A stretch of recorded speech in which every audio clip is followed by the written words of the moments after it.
खड्डेमा स्वागत छ।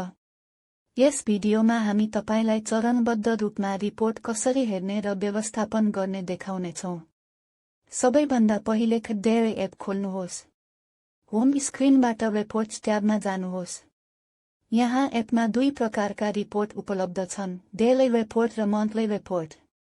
डेली रिपोर्टमा तपाईँ दैनिक दूध र उत्पादन प्रविष्टिहरू हेर्न सक्नुहुन्छ।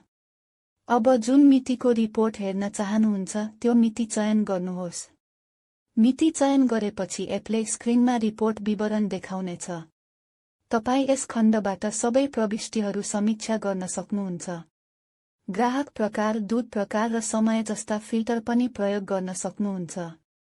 यदि कुनै प्रविष्टि सम्पादन, मेटाउन वा प्रिन्ट गर्न आवश्यक छ भने यहाँबाट गर्न सक्नुहुन्छ। आवश्यक भएमा रिपोर्ट रेकर्डका लागि एक्सपोर्ट पनि गर्न सक्नुहुन्छ। मन्थली रिपोर्टमा सबै ग्राहकहरूको मासिक रिपोर्ट हेर्न सक्नुहुन्छ। यहाँ जुन महिनाको रिपोर्ट हेर्न चाहनुहुन्छ त्यो महिना चयन गर्नुहोस्। ग्राहक प्रकार र दूध प्रकार जस्ता फिल्टर पनि प्रयोग गर्न सक्नुहुन्छ। त्यसपछि चयन गरिएको महिनाका लागि प्रत्येक ग्राहकको मासिक रिपोर्ट देख्नुहुनेछ। यसले तपाईको डेयरी व्यवसायको प्रदर्शन र कारोबार ट्र्याक गर्न सजिलो बनाउँछ। यसरी तपाईँ खड्डे एपमा सजिलै रिपोर्ट हेर्न र व्यवस्थापन गर्न सक्नुहुन्छ। हाम्रो एप प्रयोग गर्नुभएकोमा धन्यवाद।